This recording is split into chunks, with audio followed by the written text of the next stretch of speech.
Okay, why don't we go ahead and get started? So, hello, everybody. I'm Meg Bouvier. You know me as the creator of your library of NIH grantsmanship courses. I have nearly 40 years of experience at NIH, first as an applicant, then as an intramural researcher, then as a staff writer for longtime director, Dr. Francis Collins, and now as a full-time NIH grant mentor, trainer, and editor. And I have helped clients land over 600 million in federal funding, and I'm here to answer your questions. So grab a cup of coffee and let's get started. So for those who are attending live, just a reminder that you're in listen only mode. You can type questions to me in the Q&A box whenever you like. And for those who are watching this as a recording, just a reminder that we're recording this on March 4th, 2026, and everything is true today to the best of my knowledge, but always check the NIH website to see if any policies have changed. Things change very quickly at NIH, especially these days. What you should be viewing in the library right now, at this point, anybody for cycle one, almost everybody has submitted. All of the new submissions went in February. The R01 resubmission deadline is tomorrow. And we're coming up on the K and R21 and R03 resubmission deadlines on the 12th and the 16th of this month. So I would imagine that people who are in preparation mode are probably targeting cycle two, which is the deadlines in June and July. And if you fall into that category, then hopefully you're watching the prep portions of whatever the appropriate writing course is. So for many of you, that's going to be Master the R series. So you should be watching chapters 1 and 2, which are preparation and specific aims, and that will get you started. So just a reminder that we're in the midst of running our boot camp, our live stream boot camp of the Master the R series. It's presented on 4 consecutive Tuesdays at noon Eastern time. It runs for about an hour of didactic material and about an hour of questions that are interspersed in that material.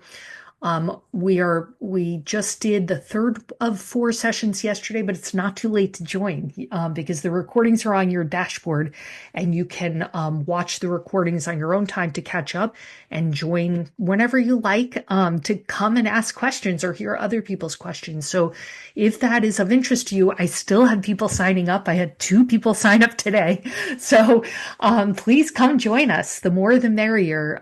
So that link is in the chat right now to join the boot camp. The next one isn't until October. And the other thing is that my virtual office hours, which we call First Fridays, is this Friday. It's always on the first Friday of every month at 11:30 Eastern Time. And the sign up for that is also in the chat. So feel free to sign up. That's a very casual drop-in session. It's not recorded. You can come and chat with me about your various circumstances. Other people on the call can hear our conversation. Some people just come and lurk to learn from other people's questions. But it isn't recorded. There's no guests, no mini tutorials. It's just a pure consulting situation. So if that's of interest to you, it's on the first Friday of every month, which just so happens to be 2 days from today on March 6th.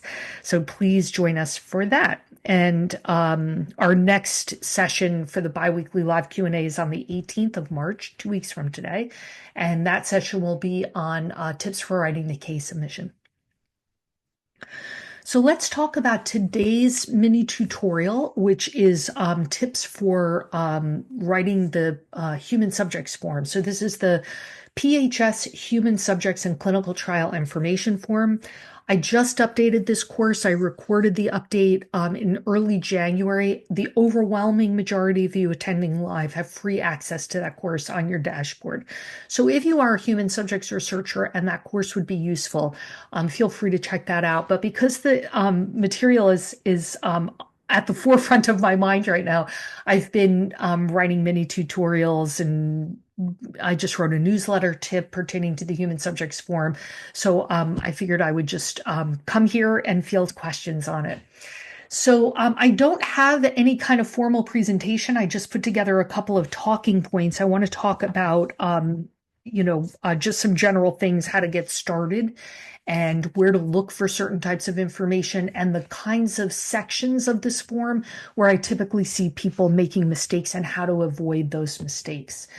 So the first thing I want to say is that if you think you are a human subjects researcher by the definition of NIH, the first thing to do is determine if you need to fill out the form.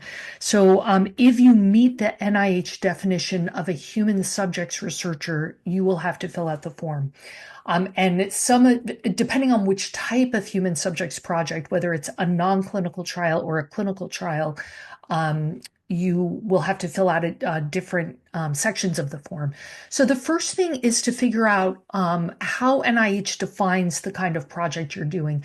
And to do so, you have to ask yourself 4 questions. These are the 4 questions that are at the very beginning of the PHS Human Subjects and Clinical Trial Information Form. So the first of the 4 is, does the study involve human participants? And if the answer is no, you're a non-human subjects researcher and you can stop watching this live stream because that's what we're going to talk about today. If you answer yes, then there are 3 other questions that will determine which bucket you fall into.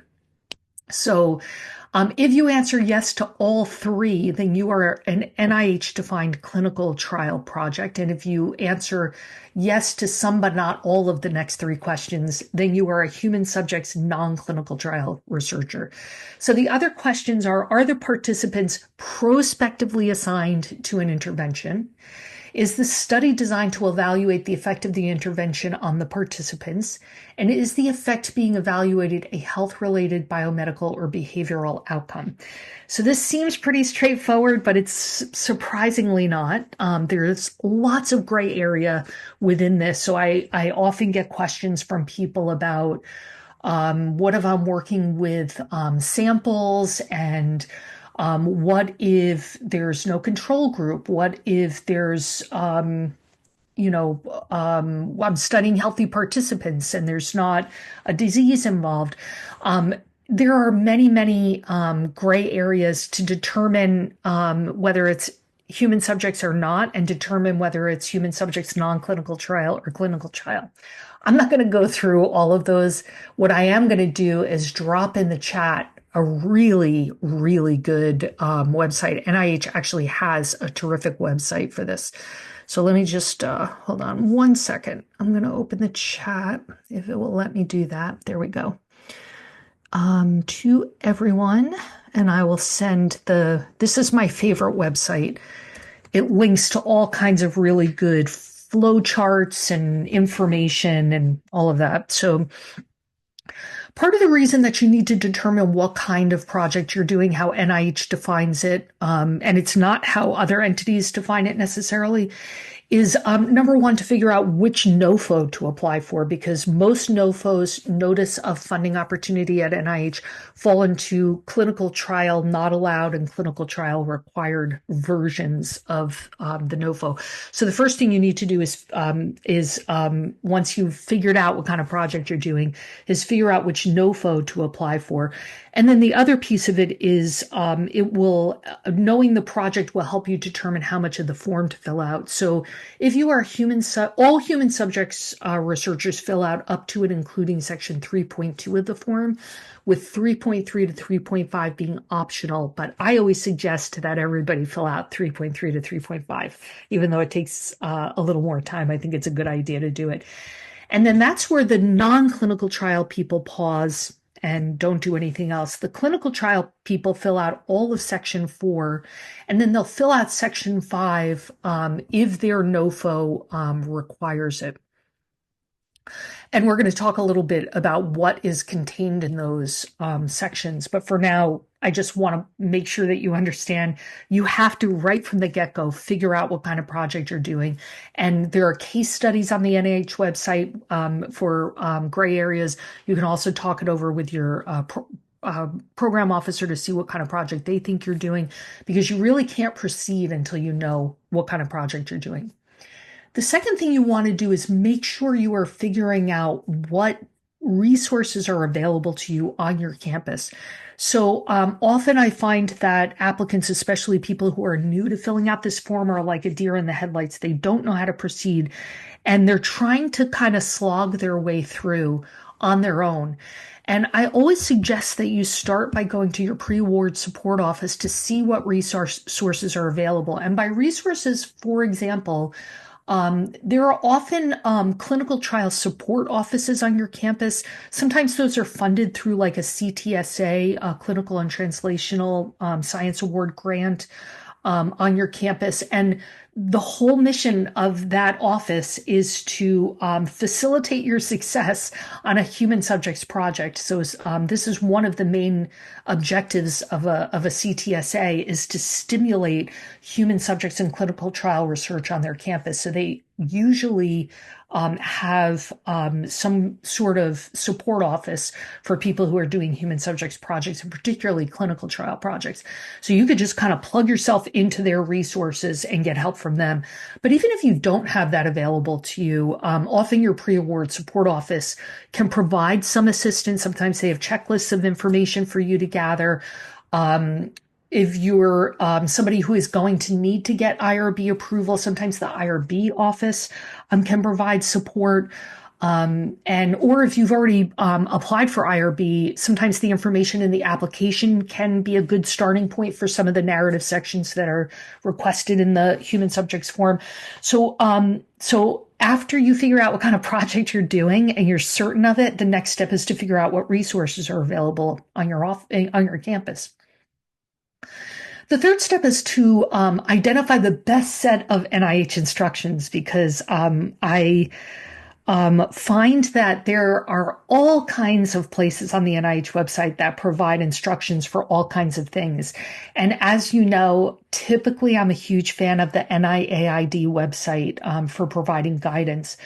But in this instance, it's the one time where I feel like the SF 424 instruction manual actually gives really comprehensive guidance on filling out the human subjects form. So unlike other sections of the application, like I would never send somebody, I mean, you have to read SF 424 no matter what you do, right?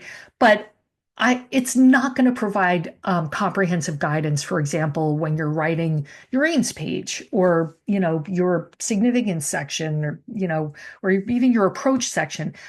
But the human subjects form, it's really good. SF424 is really good. So it's a great place to go. And using SF424 with the website whose URL I just dropped in the chat, that's probably going to get you 99% of the way there. Like those two resources alone will probably get you most of the way there.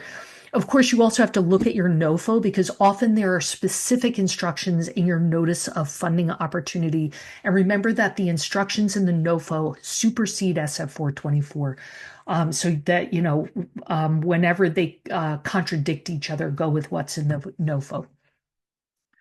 Next is to get some samples, because I think it can be really helpful to look at sample language. So everybody who's attending this call live, almost everybody on this call live, has access to my human subjects form course. And because SF424 is so good at giving detailed instructions, the course focuses largely on providing samples. So as we march through filling out the form in the course, there are samples of each of the sections that you need to fill out. And I would encourage people to take a look at that. If you don't have access to that form, or you're watching this on our open YouTube channel at some future date, I would again encourage you to go to your pre-award support office to see if you can get your hands on a human subjects form from a recently successful application, or ask a colleague in your lab or your mentor, because I think it can be really helpful the first time you're filling it out to look at that. So the other thing I want to say, which is actually something that I hear a lot from the pre-award support folks, leave yourself a lot of time to fill out this form. So for many of you, especially if it's the first time you're filling out the form, you kind of leave it to the end and hope for the best and never even open the instructions. This is a mistake if you've never filled this form out before. You should really be looking at this months ahead of the deadline to make sure that you can assess how much time you think it's going to take to fill it out. And whatever time you think it will take to fill it out, double it. And that's about the amount of time it's going to take. So for some people, it's going to be quick and easy. They may have like a low risk project or early phase project. And maybe they're just filling out, the human subjects part and not the clinical trial part. And it's a very straightforward study. Maybe it'll take them, maybe 5 hours to fill it out. But you may have a really complex project or, like it's a later phase clinical trial, or it's the first time you've done it, or some combination of these, in which case it's going to take you a lot longer to fill it out. So you want to leave yourself plenty of time to do that. So I do want to talk a little bit about the types of sections that I see critiqued a lot in the summary statement. So again, for those who don't know, because I know we have members on this call, and you may not be at an organization that has one-on-one services with me, but I probably work directly on about 40 to 60 R&K applications per year, which means I'm reading a lot of summary statements per year, dozens upon dozens of summary statements in the R&K series.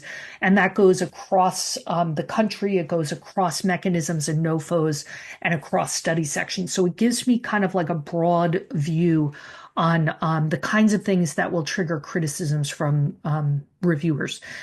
So some of the things are very straightforward. Some of the sections are very straightforward on the form. Once you figure out what kind of project you're doing, it can be very straightforward to fill out some sections.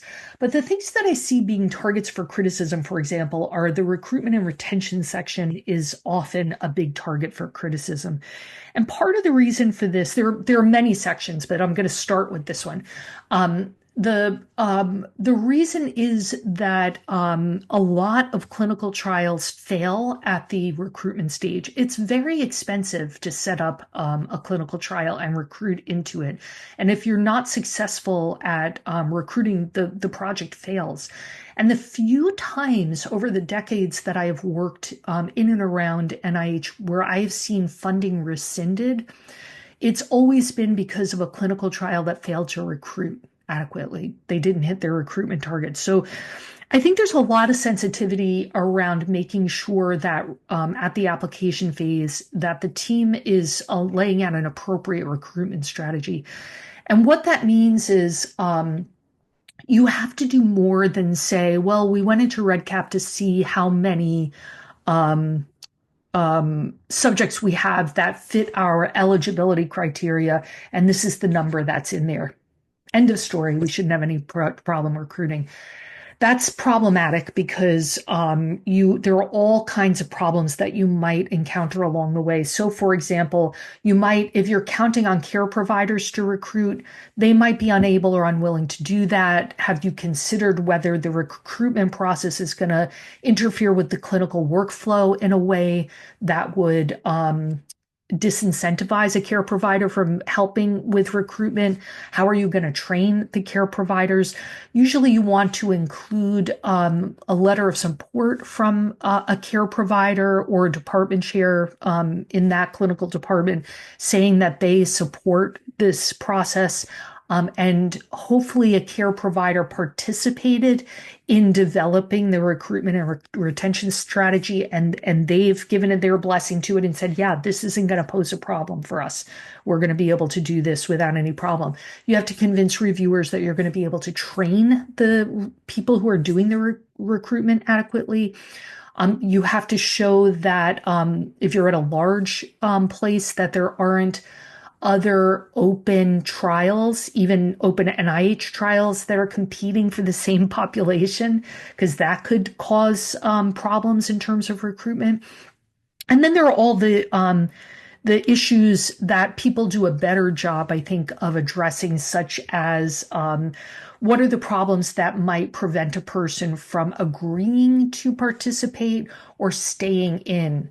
And those, I think, applicants do a decent job with, where you might provide childcare or transportation or a monetary incentive to reach certain points in the study to get people to participate and to stay in it to the end. But some of these things I think people don't do a particularly good job at. Those would be the ones that I mentioned at the beginning. So recruitment and retention is a big one in terms of reviewers criticizing. Another one that they tend to criticize is inclusion of fill in the blank. Women and minorities across the lifespan. Do you have representation in your sample? So often what the critique is in this instance is that you're not looking at enough of these subpopulations. Even in the current climate, I'm seeing this kind of criticism on summary statements. And usually applicants will come back to me and say, it's beyond the scope of the study. What am I supposed to do with this?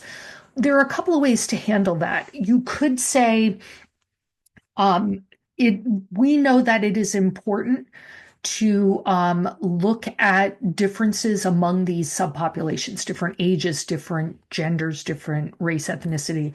However, it's beyond to do so is beyond the scope of the study. We cannot, in the current scope, recruit a large enough sample size to power those sub-studies. But we plan to do that in a follow-up R01. That's one way to do it.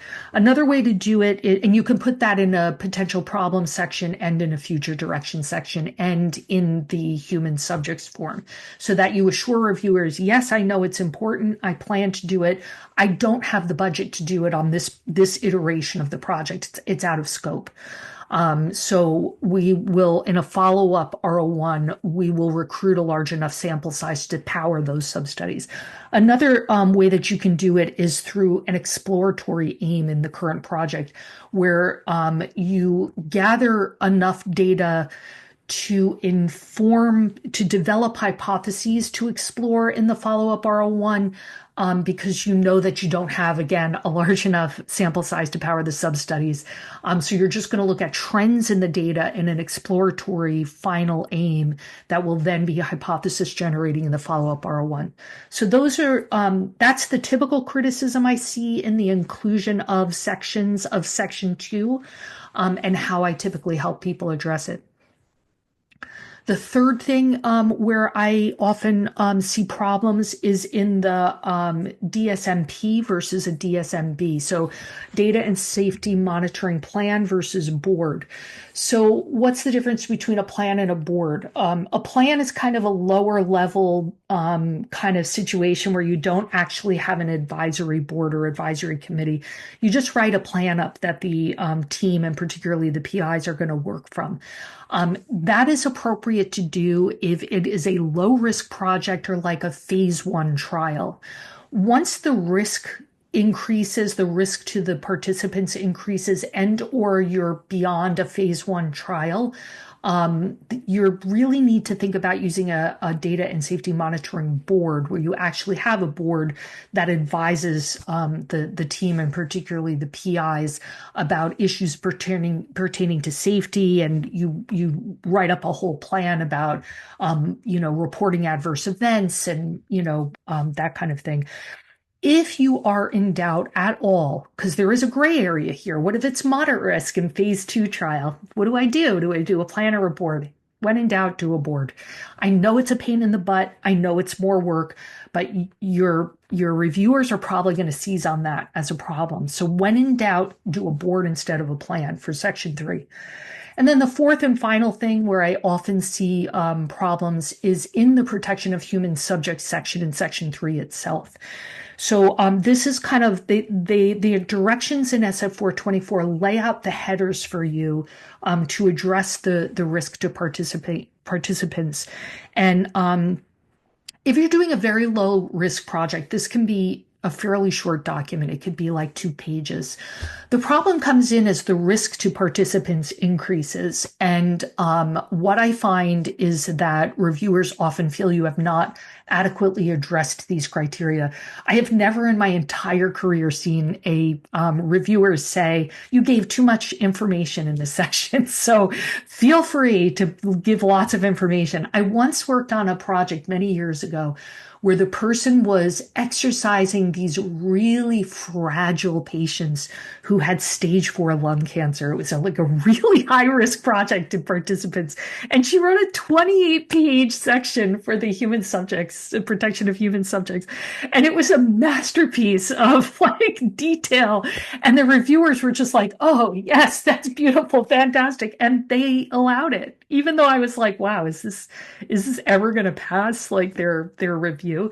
But man, she left no stone unturned. So I'm not suggesting that you need to write a 28-page protection of human subjects section, but that is an example of somebody who really took the brief to heart and gave them all the information they wanted. So if you think you may not have written enough detail in this section, double it.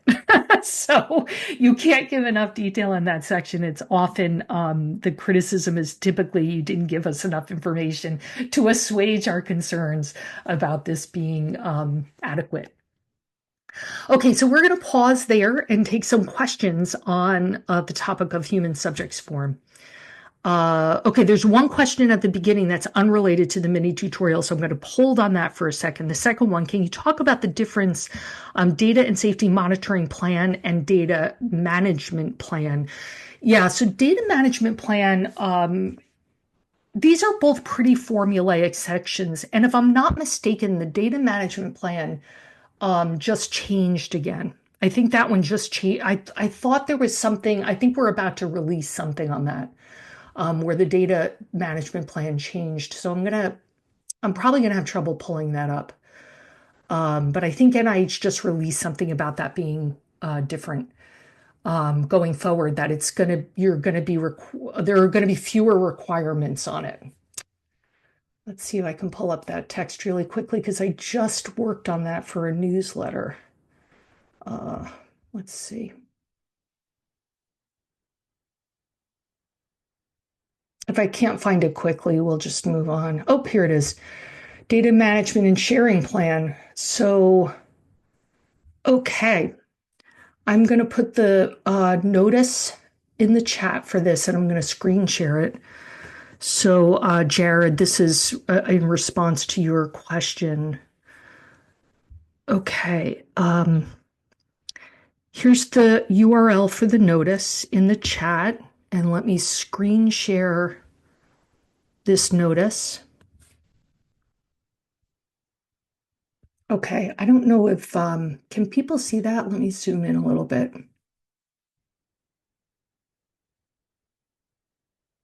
So this was just released at the end of February, and they've decreased the amount of information that you need to provide them.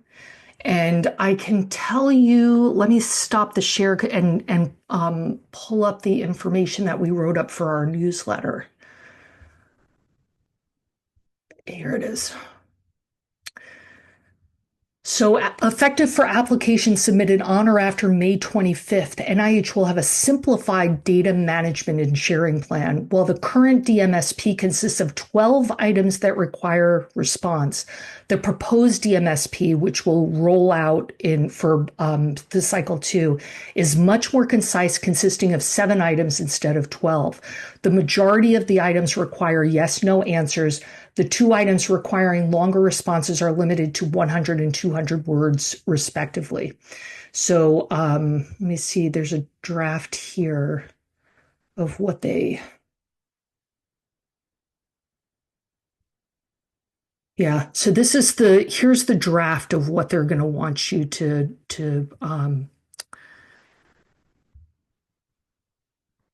it's really pretty minimal.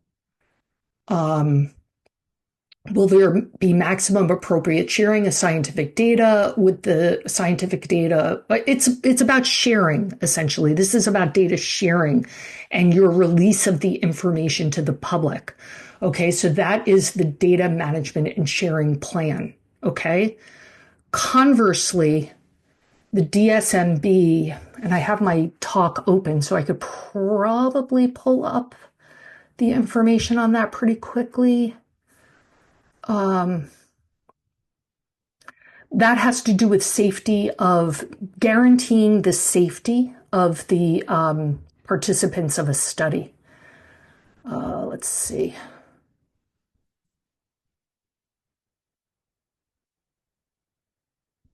because I could probably pull up an example of what that looks like pretty quickly. That's the study team. Here we go.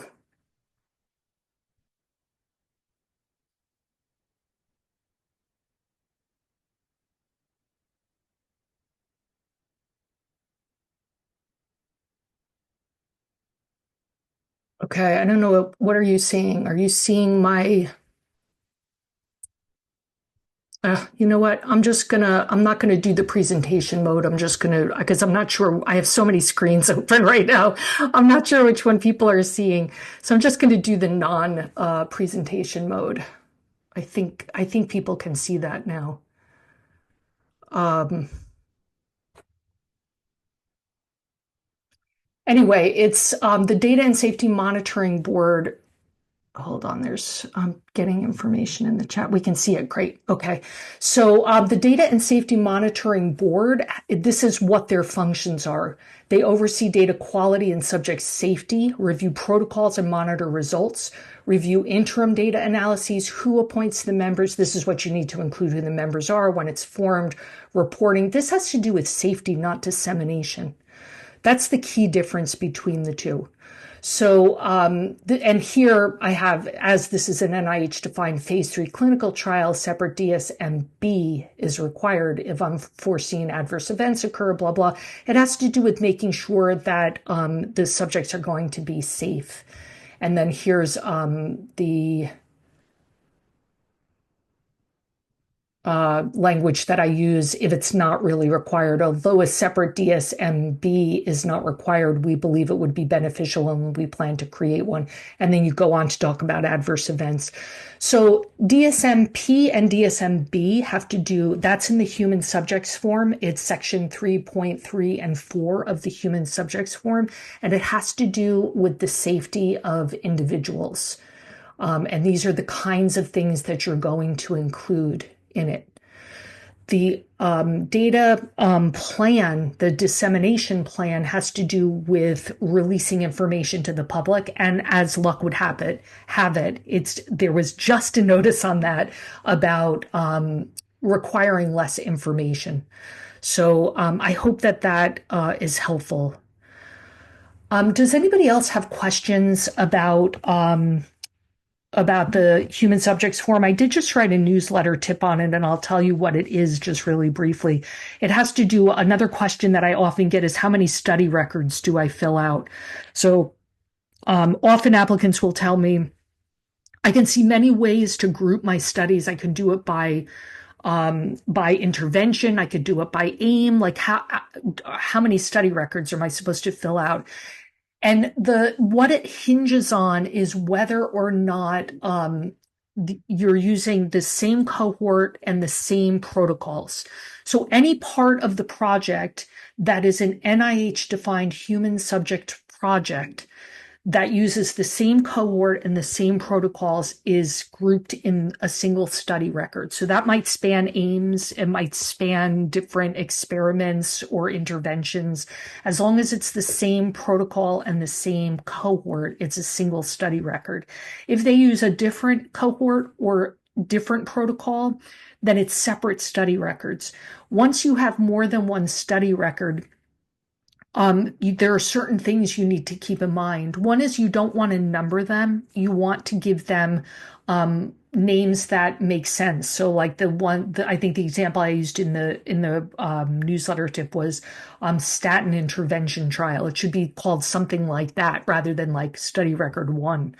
And then the other thing is you don't want to repeat information across study records. So, for example, the study team section 3.5, is probably the same for both study records. So you list that information in the first study record, and in the second one, you say, for details on the study team, see section 3.5 in the study record entitled Statin Intervention Trial. You don't give it two names. Give it listed twice. So, and there are all kinds of configurations of how you construct your study records. So like You might have one portion of your project that is a human subjects project and one that's a clinical trial. So like, how do you fill that out? You might have, there are like a million different ways that it could be configured. And all of these are laid out on the NIH website for anybody who has questions, or you could just email me and ask, and I'm happy to answer. Um, I'm looking for some tips on reducing the level of detail and space in the research strategy, the 12-page research strategy, by using signposts to clinical trial forms such as power analysis. I include fine-grained calculations in the power analysis, but I don't want skimming reviewers to critique rigor. I just got access to your human subjects form training, so feel free to ignore this question if it's covered comprehensively there. Well, but not everybody who's watching this has access to the course, and not everybody who has access to the course has watched it, right? So it's a great question to include here. So the trick with the human subjects form, this is essentially what the problem is that Jared is getting at. You have to tell a story across two different forms, because basically you have the research strategy, particularly the approach section, where you're describing the project, and then a whole bunch of the details of the project are in the human subjects form. And technically, SF 424 says that you can't double list the information. Going by the letter of the law here in SF 424, whatever is in the human subjects form is not supposed to be in the research strategy. This isn't, strictly speaking, what people typically do. Almost everybody double lists to a certain extent. So, but how much information should you include in the research strategy versus the human subjects form? And there's an art to this. It's definitely something that you develop some skill around how to do this.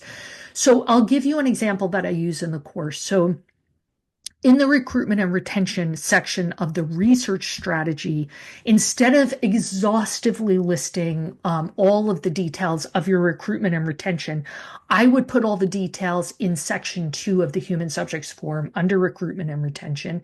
And then in the research strategy, I would give some highlights and say, we're going to work with, we have this office who has helped us in the past with studies. They help us put together a recruitment and retention plan, and we've worked with this cohort before, so we will use the same successful strategies for recruitment and retention that we have used with this cohort and this office in previous studies successfully.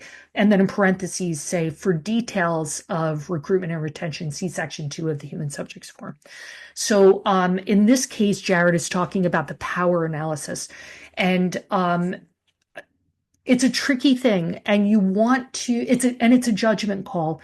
So you have to try to think like a reviewer and imagine that your tired skimming reviewer is not necessarily hopping over to the tab in their PDF that has the details of the human subject form. And you want to include the high level summary information, using our the data of our preliminary study. We used XYZ types of analyses to determine that we would need this many subjects to get this level of statistical significance. And then put in parentheses, for details of these calculations, see section 4 point whatever of the human subjects form. So I would give them the high level information that you used the data from your preliminary studies, that you used XYZ analyses to arrive at the number and what the number is, and that you're going to over recruit, of course. Like, people almost always over recruit. So like, if we need X, we're going to recruit X plus 500 or whatever it is, X plus 100, so that we're hedging our bet, we're over recruiting to get this level of statistical significance. But don't include the calculations necessarily in the research strategy or your time and space. Send them over to the human subjects form, but tell them exactly where to look. So, because they're not going to remember. So tell them, go look in, section 4 point whatever, power analysis of the human subjects form. So that's typically what I do, is that I try to give some high level summary information and I try to think, like, if I were a reviewer, What information do I need in the research strategy as I'm reading it to help me assess whether this is going to fly? And write a carefully worded scientific rigor section in the approach, where you talk about your rigorous power analyses. And there again, you can refer to the human subjects form. So that's how I would typically do that. Has protection of vulnerable populations been dinged in any applications you have worked on? No, I have not seen that actually taking place, which isn't to say that it's not going to happen in the future.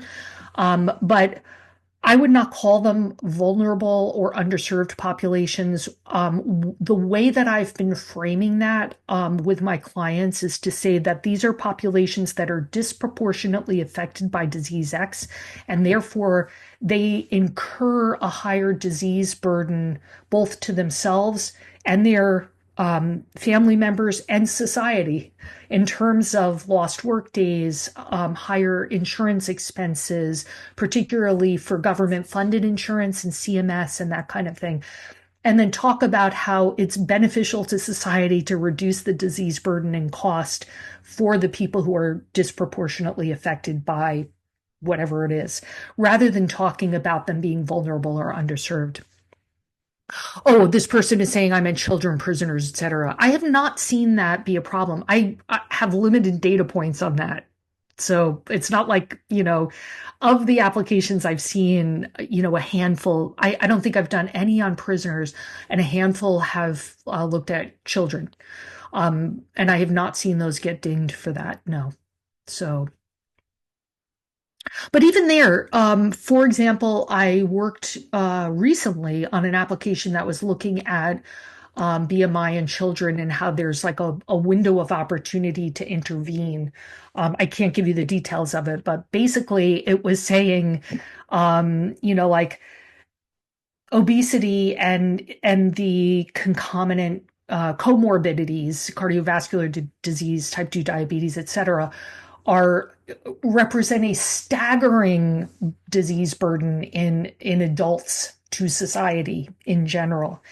And by looking at children in this critical window, we can intervene and change that course for them. And here's the rationale why we think that's the critical window. And here are the data that demonstrate, in our opinion, why our intervention can help us intervene on that future population. So even in that instance, it was still, we framed it as reducing societal burden. That was ultimately what that child's study was about. So even there, that's where we went with that, for whatever that's worth. Okay, any other questions on human subjects before I move on to answering the one that's unrelated? Okay, feel free to type them in, but I am going to return to this first question that came in. Oh, hold on. Is it good to put in this research strategy? The team has clinical trial experience. Yes. So one of the, so Jared, I think you were the one who just said you hadn't watched the course yet. I have one whole lesson in the human subjects course about the types of mistakes typically made by human subjects researchers. And the very first slide is on, the problem of inexperienced teams proposing complex trials. So, team experience is fundamental to the way reviewers are going to assess whether or not they believe you can pull it off. Right. So like if you have never if you have never been the PI on a clinical trial, don't propose a complex intervention across many geographically disparate sites. That's like a phase 3, that's interventional. Like, if you don't have a lot of clinical trial experience, do one site, make it an observational trial, keep it simple. And then as you progress to your next R01, you can make it multi-site, et cetera.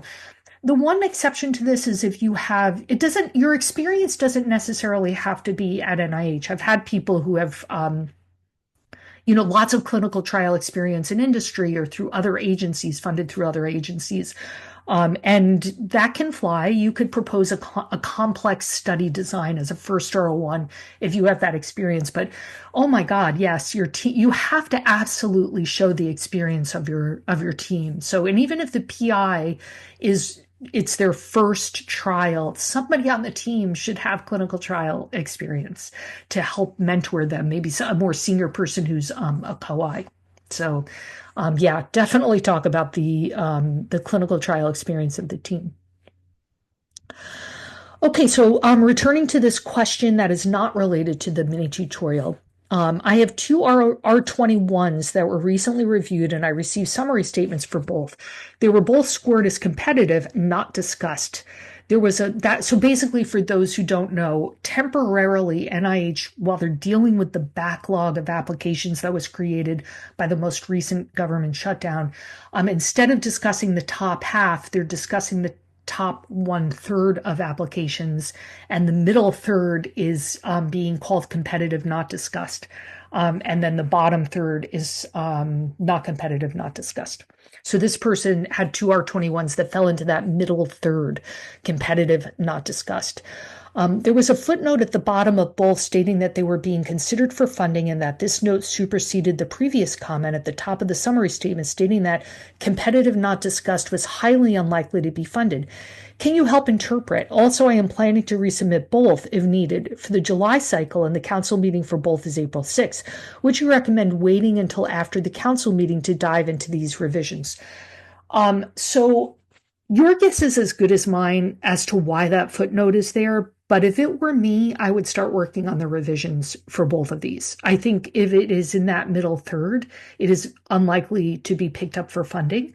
But having said that, and you do, I mean, wait until the full summary statements come out if you haven't gotten them yet. It sounds like you have. So you don't want to work just off of the score, which comes out about a week after the study section meets. You want to work off of the full written critique, meager as it may be in the current scoring criteria. It's better than nothing. And that usually comes out a couple of weeks after the study section meets. So wait until you have that, but it sounds like you already have it. I would start working on it. If it were me, I would start working on it. Because I do think it's unlikely that they will be funded. But having said that, there's a tag in ERA Commons, an MAA tag, multiple active application tag.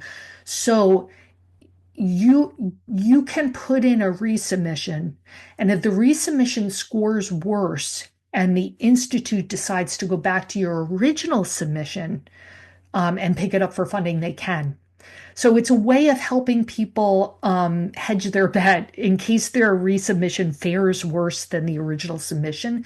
The original submission remains active, and the institute can still consider it for funding even if you put in a resubmission. But yeah, if it were me, I think I would start, assuming you have the time, assuming you have the bandwidth to work on these resubmissions. I would start to powwow with your colleagues, your team, about how you're going to address the comments in the summary statement. If you have access to my resubmissions course, Master Resubmissions, most of you have free access to that through your membership. You can start working your way through that so that it can help you kind of think through all the decision points about should we resubmit? If we do, should it be the same NOFO, same institute, same study section? Should it be a new submission or a resubmission, et cetera, et cetera? And then how to parse out the comments, discuss them with your team, and how to make that become the outline for your introduction. So you can start doing all those things because I think it's time well spent. I don't think it's going to be picked up for funding if it's in the middle third. So, but you could ask your program officer what that comment means. I fear that that comment means that council members are exercising their right to pick up any project they feel is directly aligned with their objectives. Hard to say. I guess we'll see. Okay, any other questions on human subjects forum or any other topics? We have a few more minutes. I'm happy to answer any questions. So while I wait to see if there are other questions, I'm just going to repeat that 2 days from now is at my open office hours. So if people would like advising, we actually speak to each other. You're not typing questions in a Q&A box. Feel free to come to that. It's called First Fridays. It's always on the first Friday of every month. It's March 6th at 11:30 Eastern. The registration for that is in the chat right now. It's not too late to join the boot camp. We had people register in the last 24 hours, believe it or not. I've given 3 of the 4 sessions. You can join now. The registration link is in the chat. And you can join live for the 4th session and just catch up on your own time on the recordings of the first 3. And then our next biweekly live Q&A is 2 weeks from today, March 18th, at 3 p.m. Eastern, and the topic will be tips for writing a case submission. And the one after that, which is on April 1st, will be the long-awaited R35 revival. We've all been waiting for the release of the NIGMS ESI NOFO for R35, the MIRA. And it's finally, the intent to publish notice finally came out.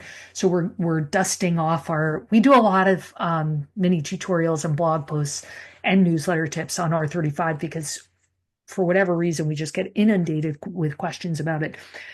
Also on the horizon are mini tutorials on the high risk, high reward portfolio, the DP2, DP5, Pioneer Award, Transformative R01, which are the 4 mechanisms funded out of the Office of the Director as part of the Common Fund. They're not associated with an institute because the intent to publish those has come out as well as SBIR. So the SBIR STTR program is finally like making its way through the log jam in the appropriation process.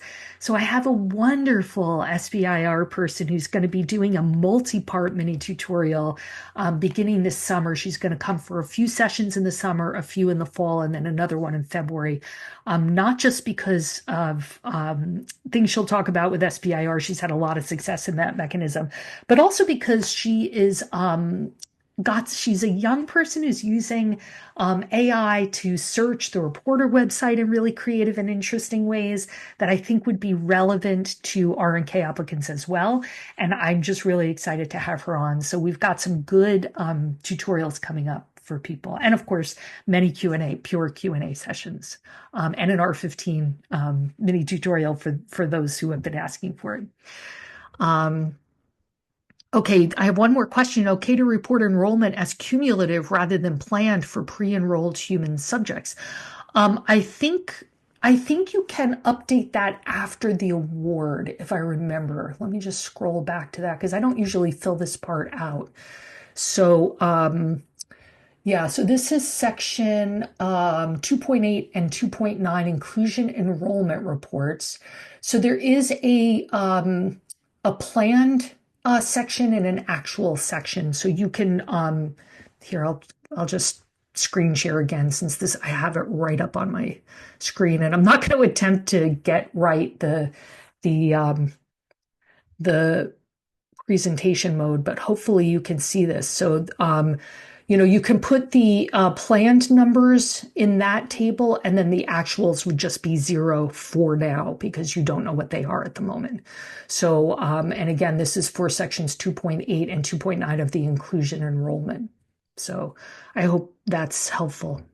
Again, some of these sections I don't typically work on. Usually the things involving numbers I don't work on. I tend to work on the narrative section. So I have a lot more information, direct information about things like the eligibility criteria, recruitment and retention, the inclusion criteria, the team section, the protection of human subjects section, the DSMB versus P section.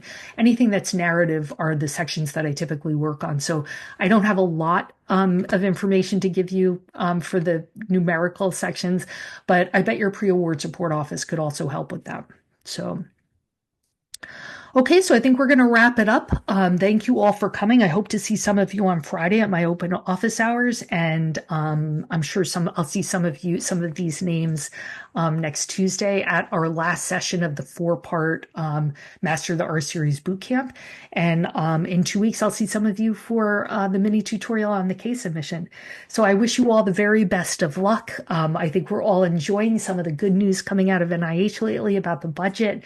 It's really breathed some life into the industry. Our phone is ringing off the hook with people wanting help. So we're really excited that it's not business as usual and we're not out of the woods, but it's a welcome breath of fresh air in what has been a very challenging year for those of us who work in this area and for applicants. So with that, I will remind you what the French say, courage, and I will see you, many of you, in the upcoming live events. Have a great day, everybody. Bye-bye.